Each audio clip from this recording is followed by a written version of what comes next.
That's all right. I got some.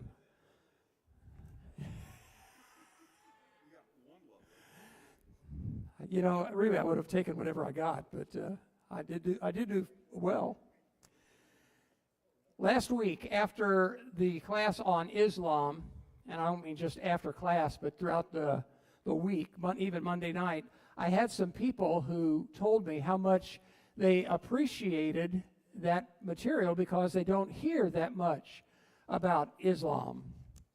And so I was reminded, I think it was a couple weeks ago or so, somebody told me that they had been talking with one of our elders, with Donnie, and that he was talking about a series of lessons that I did on Islam a number of years ago, and he still had the material. And so I thought to myself, well, if this many people like it, and he still has the material, maybe I still have the material. And lo and behold, I do. And so we're going to be looking at 3 lessons then on Islam. But before we do that, I'm going to first offer a prayer, and then I'm going to read something that I think is important. Let's go to our Father, shall we?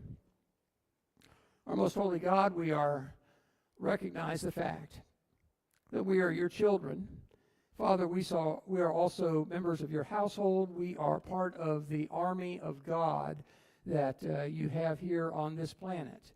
We are called to do war against Satan, against all his minions, for we know our battle is not against flesh and blood. It's not against people, but it's against those people who have devoted their souls and their hearts to Satan, your enemy and our adversary.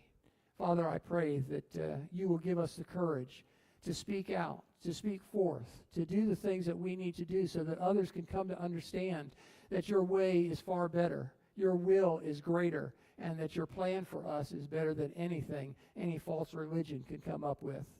So, Father, help us to be good students of your word, not just while we're here in a class at this building, but, Father, throughout the week as we get into your word and into other studies, so we can understand how we can help people who are being so woefully deceived.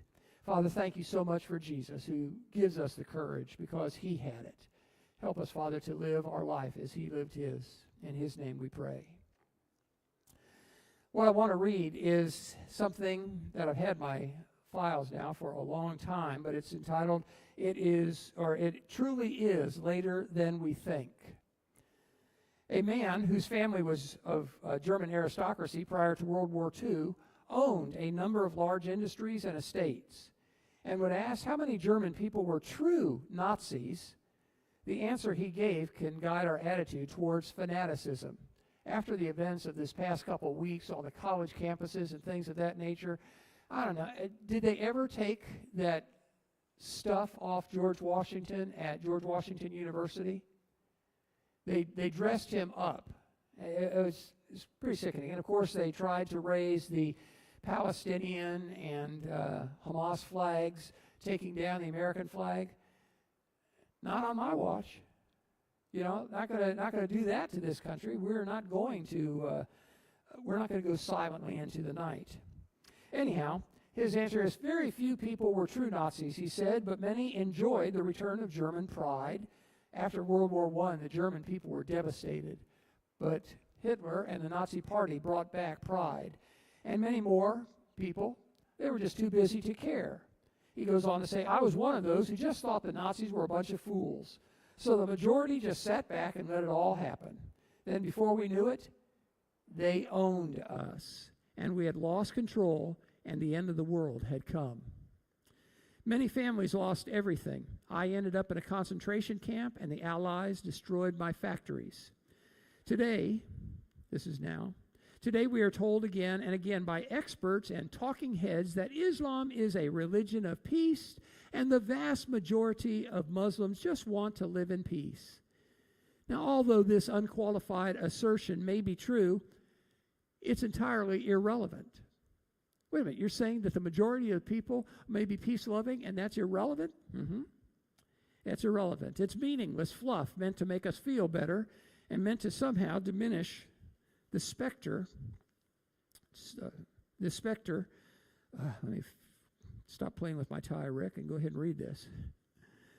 Specter of fanatics rampaging across the globe in the name of Islam. The fact is that the fanatics rule Islam at this moment in history. Most Islamic countries are ruled by crazy people. It's the fanatics who march.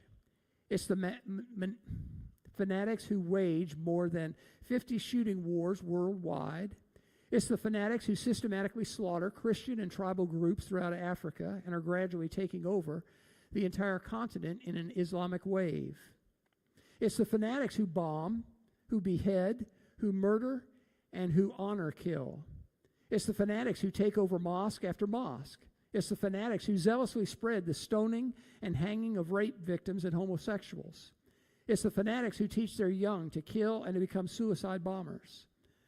The hard, unqualifiable truth is that the peaceful majority, the silent majority, is cowed and remains silent.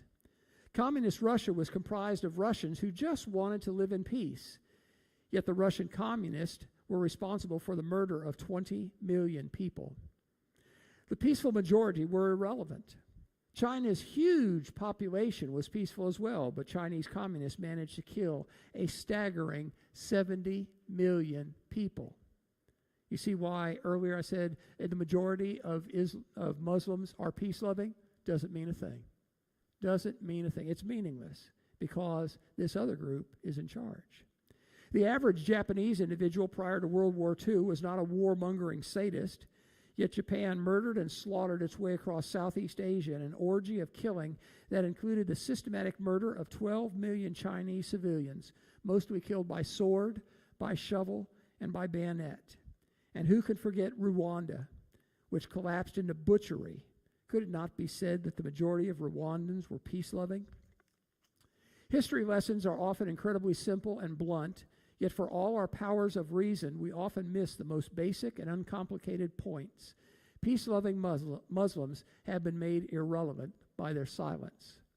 Peace-loving Muslims will become our enemy if they don't speak up, because like my friend from Germany, they will awaken one day and find the fanatics owned them, and the end of the world will have begun. Peace-loving Germans, Japanese, Chinese, Russians, Rwandans, Serbs, Afghans, Iraqis, Palestinians, Somalis, Nigerians, and Algerians, and many others have died because the peaceful majority did not speak up until it was too late. What do statistics tell us? Not later than 2051, France will have more Muslims than Christians. Of course, they don't have that many Christians now. The Netherlands to follow just a couple years later, Belgium probably by the year 2060, and Germany already has over 8 million Muslims, which is to say 10% of its population. And every week, new ones are coming from war-torn countries to Germany. Mosques are mushrooming all over the EU, receiving construction permits on a daily basis. Go and ask for a church construction permit, not even as far as Saudi Arabia. Just start asking in Turkey, and you'll feel a hard kick in your tuchus. That was me. Now, Islamic prayers have been introduced in Toronto and other public schools in Ontario. Yes, Ottawa too. The Lord's Prayer was removed due to being so offensive. The Islamic way may be peaceful for the time being in our country until the fanatics move in, or we fly them in. In Australia, and indeed in many countries around the world, many of the most commonly consumed food items have the halal emblem on them. Just look at the back of some of the most popular chocolate bars and other food items in your local supermarket. Food on aircraft have the halal emblem just to appease the privileged minority who are now rapidly expanding within the nation's shores. Why? Because they dare in the name of their little g, God. In the United Kingdom, the Muslim communities refuse to integrate, and there are now dozens of no-go zones. No-go is what they're called, zones, within major cities across the country that the police force dare not intrude. Sharia law prevails there because the Muslim community in those areas refuse to acknowledge British law. As for us, who watch it all unfold, we must pay attention to the only group that counts, the fanatics who threaten our way of life and do so in the name of their God. It's almost too late. And the thing is that Americans, we used to be people of courage. We used to have a steadfastness where if somebody would say something that they shouldn't say in this country, well, they might have a fight on their hands because somebody says, you're wrong, you better take it back now. We saw the silliness of the students in those, whatever they called those things. They weren't communes, but campgrounds, whatever that thing was. We saw all those things, and we saw what happened in the case of most of them is that the presidents and chancellors of the universities, well, we're going to talk with them. And they had talks with them, and we set a deadline. Well, we set another deadline. Well, we set another deadline. I was rather proud, actually, of my Florida Gators, my alma mater, because they tried to set up one of those campgrounds on Florida campus. And they were escorted off immediately. And the president wrote an open letter to the community and to the people saying, Florida is not a daycare center. These people are not children. So pretty much get a clue, face the consequences. And so it didn't happen on Florida campus. But what we're looking at, and I think most of us are aware of this because most of the children we raised were raised in the new environment, or some of us older people in that back in the early 70s, 60s and 70s, 50s. But the thing is that those hippy-dippy skippies that were smoking pot and protesting and make love, not war, and all that sort of stuff, they are now our children's college professors and regents at universities. And so really what those kids are doing, those people don't necessarily see a problem with it because they've been trained for those 12 years that they were in those grades to act just like they're acting. Sad situation. Okay, so we need to make a determination. If we as Americans are not going to stand up, speak up, but rather shut up, then I fear for the country. If we as Christians are not going to stand up, speak up, then I fear for the Lord's church in America. I don't fear for the Lord's church because the prophecy that we have is God's kingdom is going to continue until Jesus comes again. We don't have a problem. I don't have a problem with that. But the Lord's church in Africa may be sending missionaries here. I was talking with one of the brothers that I had the privilege of teaching a number of years ago, those various times that I went to the Maasai people in Kenya to teach their preachers how to preach.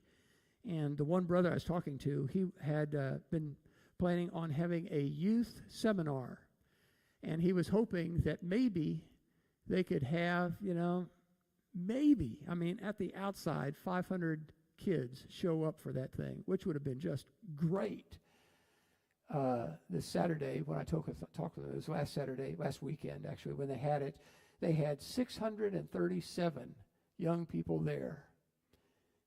And I think that's awesome. You see, people, they can learn, they can grow, and good things can happen. God can be glorified. Okay, lesson number 1, pre-Islamic culture and Islamic history.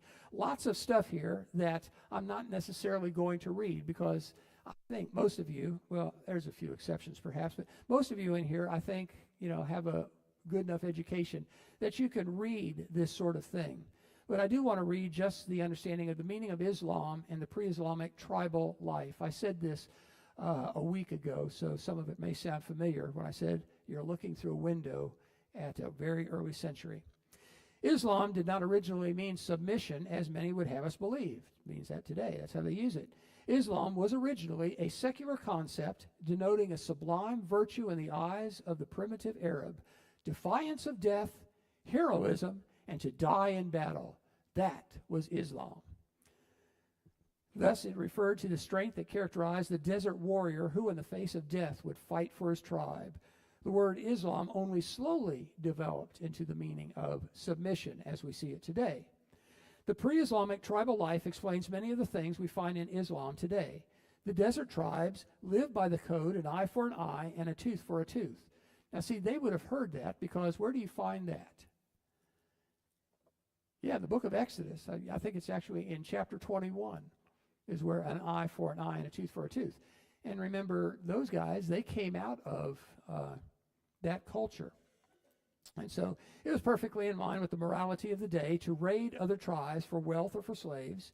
And in certain situations, it was right to sneak up behind an enemy, slit his throat. The person doing this would be seen as a hero. A harsh penal code was followed by the desert tribes. The cutting off of hands, ears, tongues, and heads was a just punishment. That policy is still followed in Muslim countries today. The above statements would be considered blasphemous by today's Muslims. They believe that Islam and the Quran, or Quran, were sent from heaven. This being the case, no earthly sources or materials could have been used in their construction of the Quran. It couldn't have been used by that. But if it can be shown that both Islam and the Quran can be explained in light of pre-Islamic Arabian culture, custom, and religion, they could not have originated with God. You see the point? If in the Quran we have something that they say, no, this came solely from God, and yet some of the things in the Quran actually existed prior to the giving of the Quran, then what happened was it was just adopted. It was adapted to that particular document. So see the bibliography at the end of this paper for sources, both Islamic and Western. Some pre-Islamic, and since I didn't talk about this in the first lesson, I'm talking about it now. Numerous religions existed in the Arabian Peninsula, as it was on the east-west trade routes. You had to go through there. So there are lots of religions that sprang up. Animistic religions, you know what animistic means? It means things like a belief in, the trees. The trees could be listening to us. The river could be angry with us. All sorts of things like that, as well as superstitions. Animistic religions abound. Male and female jinns. You ever heard of the genie? Well, we say genie, probably because of a show, but they use the word jinns, or the stones, trees, etc. They believed in the evil eye. Ooh, he gave me the evil eye. Fetishes, spells, etc.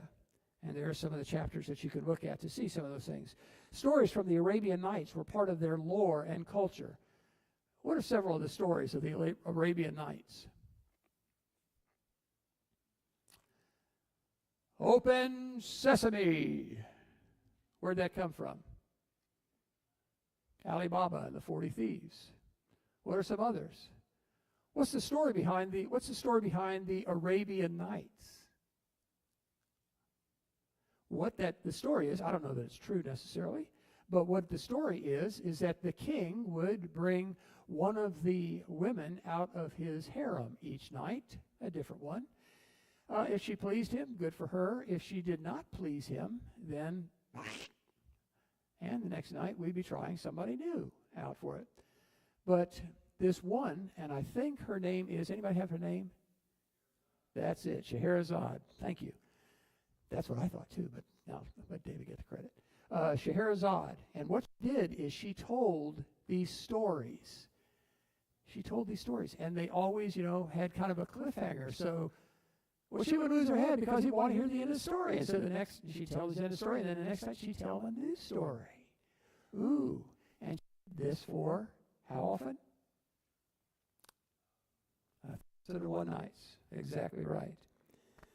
The black stone, stories from the internet. A black stone was set up in the Kaaba.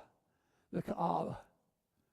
That's that cube that you see in Mecca, that during the, Ramadan, you see these massive wave of people running around that cube.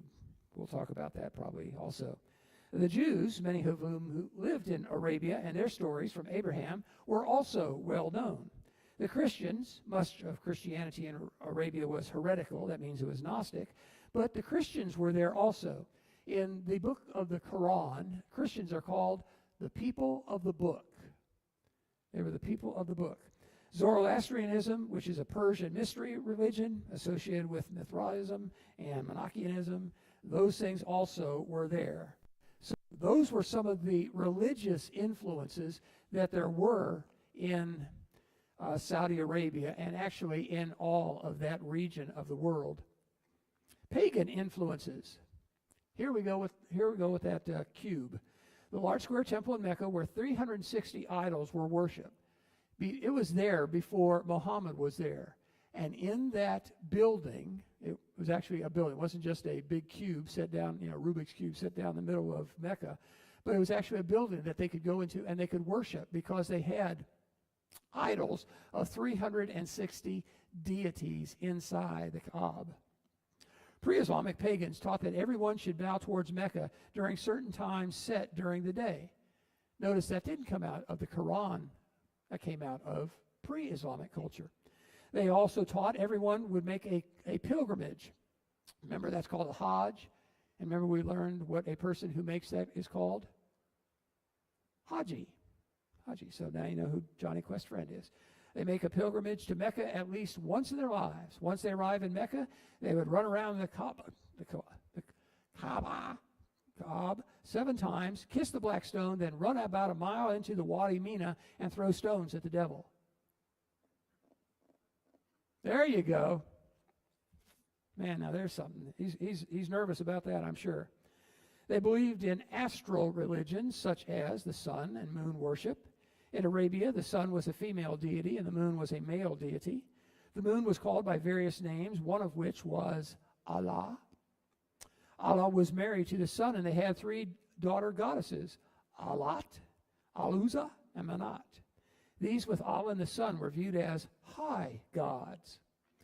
The symbol of the crescent moon, found in many Islamic countries on their flags, etc., comes from early astral worship. So when you see that, they're pointing back to their past. Now, they would not say to worship that, because they're real big on the fact that you don't worship anyone but Allah and confess that Muhammad is his prophet. Quotes from various sources say Allah is a pre-Islamic name corresponding to the Babylonian deity Bel. Allah was also known to the pre-Islamic Arabs and was one of the Meccan 360 deities. Islam retained many aspects of pagan religion. The customs of heathenism have left an indelible mark on Islam, notably in the rites of the pilgrimage. And so notice, there are a lot of pagan influences involved in Islam. It's not this pure religion that's just for peaceful people and so on and so forth. They've got a lot of really crazy, superstitious things in it. Who remembers the name, besides David? Alexander Solzhenitsyn. What do you remember about Alexander Solzhenitsyn? He's a Russian writer. Very good. Remember the name of the book he wrote? The Gulag Archipelago. See, you're good. The Gulag Archipelago. Now, that's just a fictional book. Has nothing to do with Islam. But I believe also that he wrote a book called The Satanic Verses. Now, he didn't call them satanic verses. These are verses that actually come out of the Quran, where it talks about Satan. And so he wrote a book about those satanic verses, at which point, I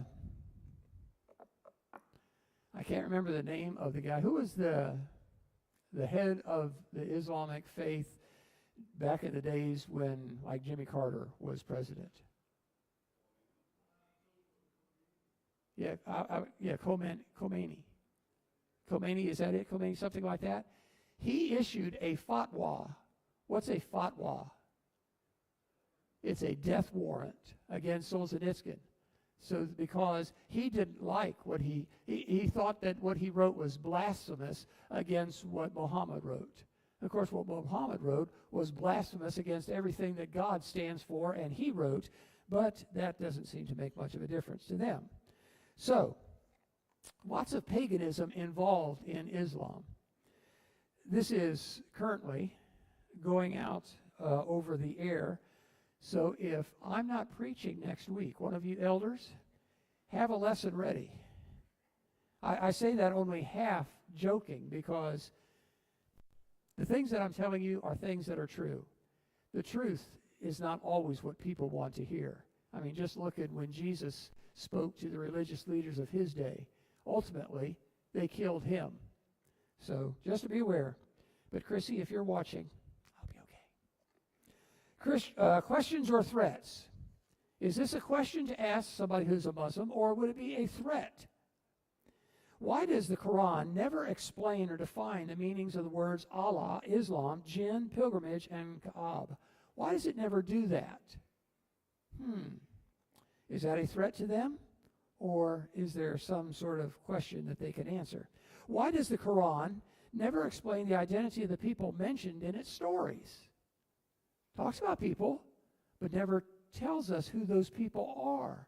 I mean, look at this. We've got, we've got John the Baptist. We've got Elizabeth, Mary's cousin. We've got 12 apostles. We've got all these people being named. We know who those people are. How come there are people mentioned, a woman, a man, a person? How come we never know their names?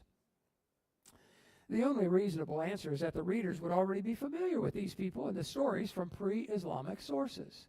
That's how they know those people. It's because that's what they were told when they were growing up. And now that the Quran all of a sudden pops into being by this fellow named Muhammad, well, we don't need him to tell us because we're all familiar with that.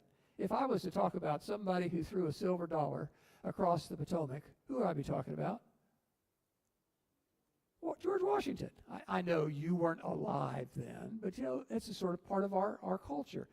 All right, who's supposed to chop down a cherry tree but didn't lie about it? Same guy. So we're familiar with the idea that these are stories that already. So if somebody wrote today and told us about somebody throwing a silver dollar across the Potomac, we say, oh, I learned about that in Bible class. That's George Washington. Okay, this creates a serious threat for Muslims. For in their theology, the Quran and Islam came directly from heaven. If we can demonstrate that there were pre-Islamic sources for these things, then they would have to admit that Muhammad and not Allah was the author of the Quran. This would mean it was written on earth and not in heaven, as Muslims claim. In the end, the Muslim would be forced to give up his belief in the heavenly origin of the Quran. If this is done, Islam cannot stand.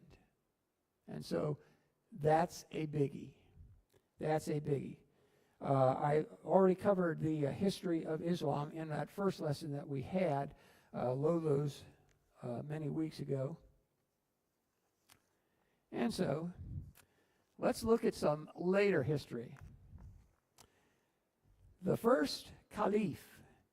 What is a caliph? We've all seen the movies over there.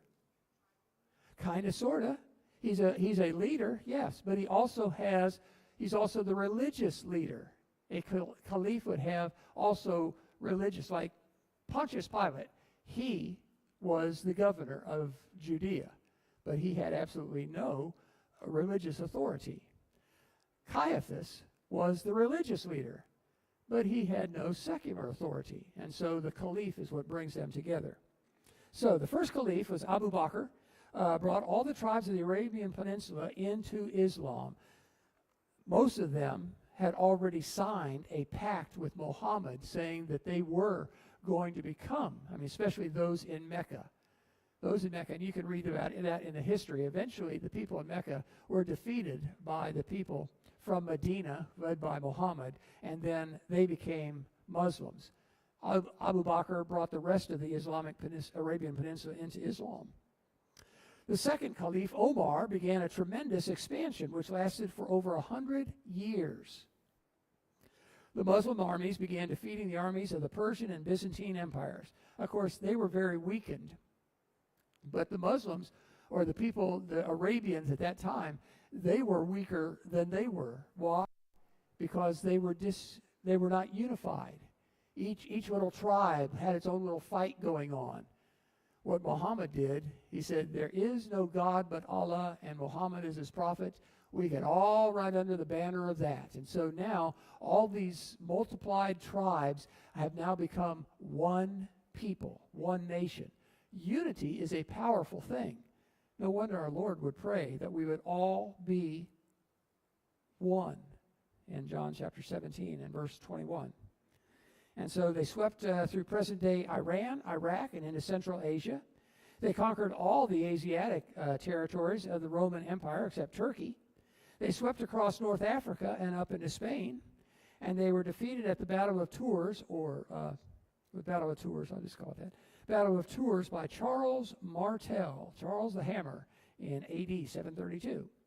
After the assassination of the third caliph, Othman, there arose a civil war amongst the Muslims. The two warring factions were divided into the Sunnis and the Shiites. One of you asked me a week or so ago, well, what are the Sunnis and who are the Shiites? Here it is. This is way back when. This is the third caliph, or after the assassination of the third caliph. Here they are. Two warring factions were divided into Sunnis and Shiites. The Shiites supported Ali, the fourth caliph. The Sunnis followed Omar. Okay, why did one follow Ali and why did the other follow Omar? Well, there was a reason for it. The reason is one could point his lineage back to Muhammad. The other could not, but he pointed his lineage to the guys that brought Islam together.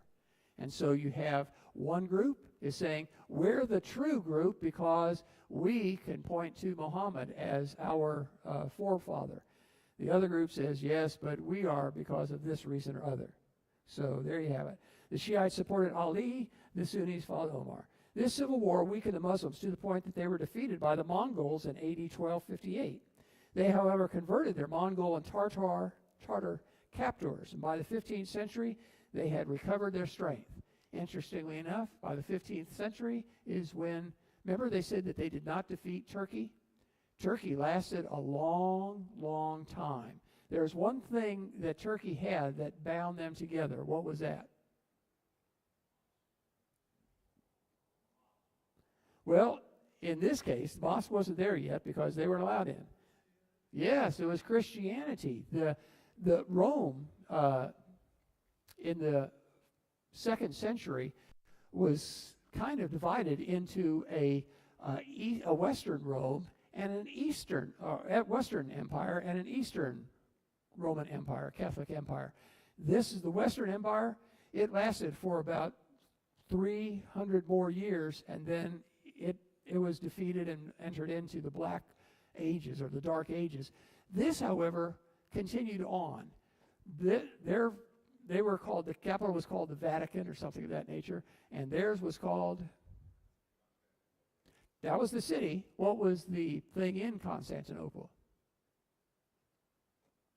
Hagia Sophia, Holy Wisdom, was the name that they gave to their church. And so Christianity and their level of Christianity is what kept the Muslims at bay for 1,500 years. Continuing on then. From the 15th to the 18th centuries, well, since I don't mention it there, I'll mention it here. In that 16th century, the 1,500 years, 16th century, is when, what was his name? Suleiman something or other. David, you got that one? Anyhow, he had this new thing. Something new had come about. You know what that new thing was? Gunpowder and cannons. The walls of Constantinople had defeated the Muslims for centuries. The walls did not stand against the cannon barrage. What? Stop this. The cannon barrage of the Muslims. So they brought down the walls, and from then on, Constantinople became known as Istanbul, and is unto this day. So, from the 15th to the 18th centuries, the Muslims spread into new territories. This gave rise to new empires, one in India, another in Iran, Ottoman. I think we're mostly familiar with the Ottomans, because those other two I'm not familiar with at all. There were 3 of these. In many areas where Christianity had been prominent, the majority now became Muslim. Systematic and compulsory conversion to Islam was common. In the 18th and 19th century, saw an expansion by the Europeans. By the beginning of the 1900s, there were few Islamic states that were not dominated by the West. Yet the days of colonization were short-lived. Remember, the colonizing period Belgians go into the Congo, and the British, they go into Ethiopia and into Egypt, and there was all these old world countries that were making colonies in Africa and other places as well, like our country. Yet the days of colonization were short-lived. Before World War II, most of the former colonies had gained their independence. Nearly all became independent after the war and joined the United Nations. So India and later Pakistan was cut off from India, or cut away from India. That was a rather stupid thing, but a lot of blood being shed over there too. In the latter half of the 20th century, oil became the booster of economic growth to these Islamic states. Their power was fully realized during the oil embargo of 1973. How many of us don't remember those days with lack of fondness? The influence of Western culture on these Islamic states brought about a rise in Islamic fundamentalism. So Islamic fundamentalism is seen as a reaction to the capitalism and the great Satan, the culture that we bring, because we don't only bring our goods into countries, we bring our culture into countries. Some countries adapt and accept it and seem to do very well. Taiwan would be certainly a marvelous example, as one of the ones that took capitalism and ran with that ball and are wealthy now, probably one of the wealthiest per capita nations in the world. But some people don't. And so we have in China, we have Tiananmen Square, where the adults, teenagers are crying out, "We want freedom." How were they answered? With tanks and with bullets. They were killed. Tiananmen Square. Terrible, terrible tragedy, but it happened. And we've seen it in other places as well. So leaders of nations that were not bowing to this new fundamentalism were assassinated or deposed. And you can say Anwar Sadat, the Shah of Iran. Both of those guys were seen as friendly to the West. Now they're seen as dead. And so that sort of sends a message to anybody else who thinks, well, maybe we shouldn't be so, there's things that we can gain from the West besides dollars and blah, blah, blah. No. The Islamic Revolution, 1979, that swept the Ayatollah Khomeini. There we are.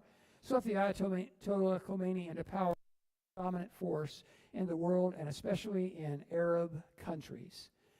And so what thoughts or questions or comments do you have about anything regarding Islam, its past, its beliefs, and some of those things?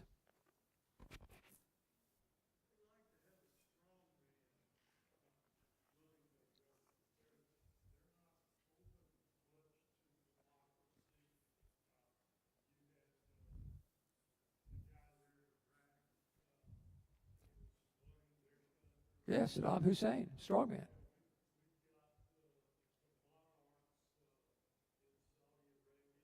Yeah, the House of Fawd. Yep.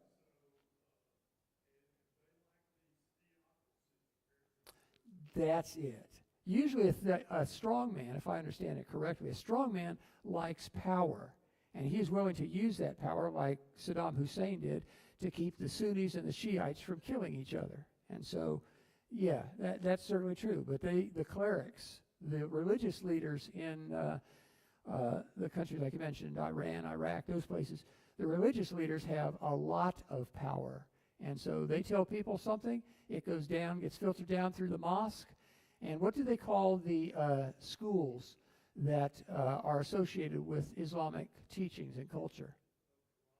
Hadrasas. Hadrasas does for Muslim children what our educational system today does for our children. Witness UCLA, Berkeley, George Washington, Columbia, so on and so forth. It's not only education, it's indoctrination.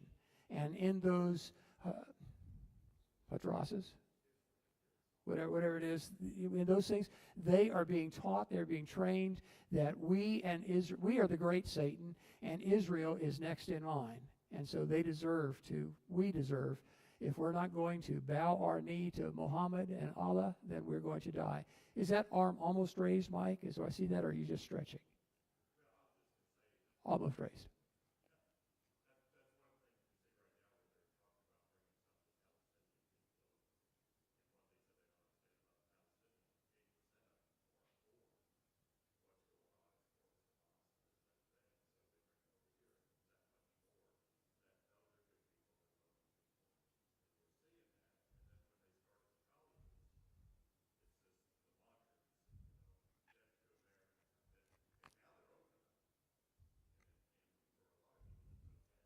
Yeah, freedom of speech. Sad but true.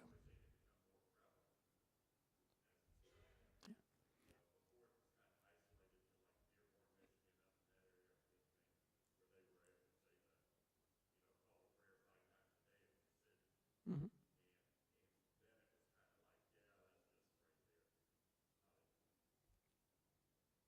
The did any of you uh, go to YouTube to see that documentary that I talked about last week called "First Screams, Then Silence"? Screams first, then silence, something like that. Anyhow, if you want to see what uh, the peacefulness of a nation, of a country, people feel bad about those Palestinians, and Hamas is their governing group, and they're just trying to take care of their people. That might be something for you to watch. And I'm putting a asterisk next to that saying, I'm not saying you need to watch it or you must watch it, but I am saying that it will give you an idea. But I felt about, after I saw that movie, the same thing I kind of felt after I saw Saving Private Ryan. I was just emotionally spent. So that was that. Yes, sir.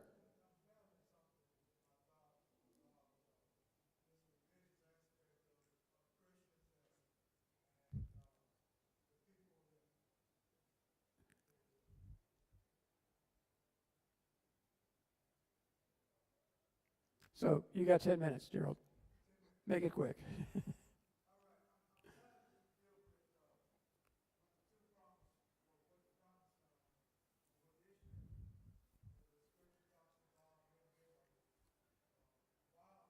Yes. Sword would not depart from his hand.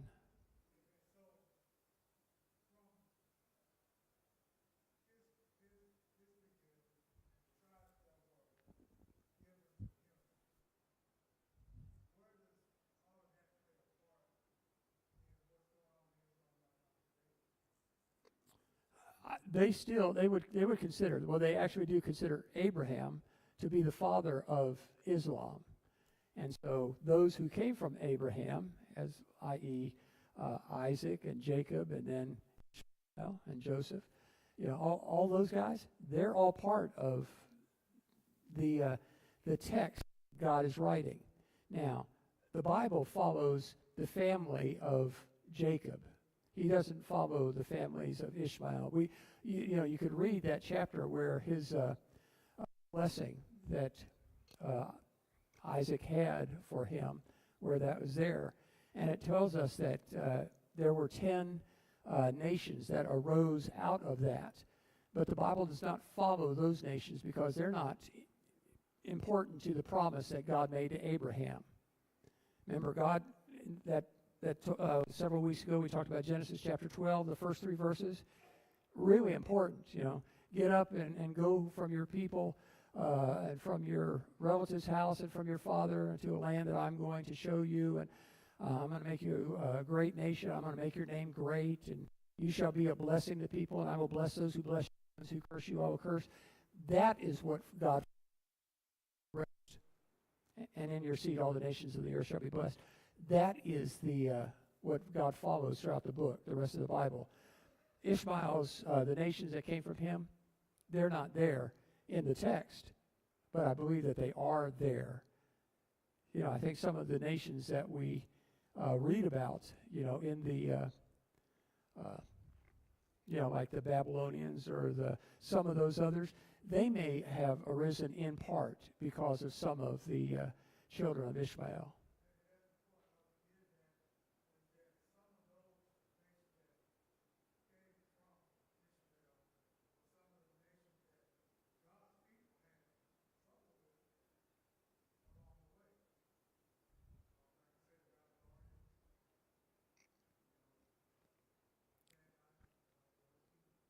Yes.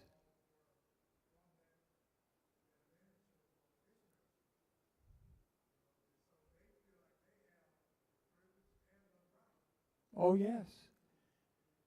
And one of the things, those people over there have a long, long memory.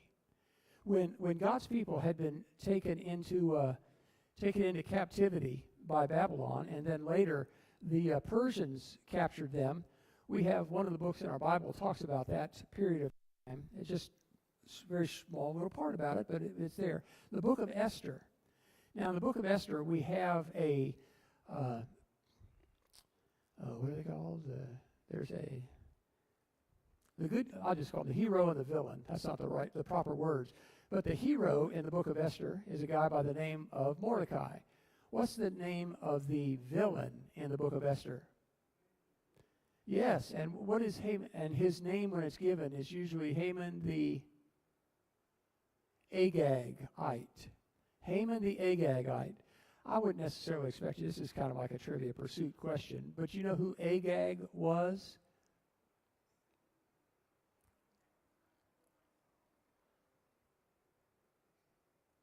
Ding, ding, ding, ding, ding. You're going to the championship round.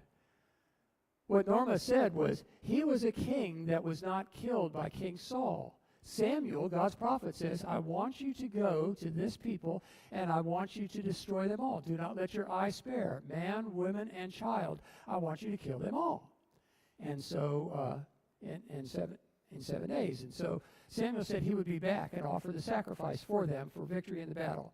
Well, the people, 6 days, some people start melting away from the armies. The 7th day, they say, no, I don't want to be here. So Saul says, I'm losing my army. So he takes his army that he has, he goes on and takes on the people and wins. And so he comes, so when Samuel comes upon him to offer the sacrifice, he hears the lowing of the cattle and the bleating of the sheep. And he asks King Saul, what is this lowing of cattle and bleating of sheep I hear? Oh, the people, they wanted to bring back this livestock so they could offer them as a sacrifice to the Lord your God. He said, don't let your eye spare. Destroy everything. But they didn't do that. And then King Saul, I guess to prove how good a guy he is, he brought out this king, King Agag. Now, King Agag, he's kind of got a smile on his face. He says, surely the anger of warfare and of battle is now behind us. We can now be kind to each other. We can be friends, right? Right? And so he says that. And Samuel, God's prophet, says, as you have made mothers childless, I will make your mother childless. And he draws a sword. I kind of think it probably was Saul's sword. He draws a sword, and it says, he hews. Hews, H-E-W. You know what to hew means? It means to hack, like you're chopping down a tree or something. He hacked him, probably into little bitty pieces. Haman, centuries later, is called Haman the Agagite. And that's why he wanted to kill the Jews. Good job, Norma. Let's go ahead and close in prayer. Father, thank you so much for the weather that you've given to us. Father, we're grateful for the rain after last year's drought, and all our plants suffered through that. Father, this year we're hoping for a little bit more rain, not as much as Imelda and others, but Father, this rain, we're grateful for it. Thank you, Father, for this time. Thank you for your love for us. Help us, Father, truly take our responsibility as warriors in the kingdom of God seriously and try to bring out all those who are held captive by the enemy before it's eternally too late. Thank you, Father, for Jesus.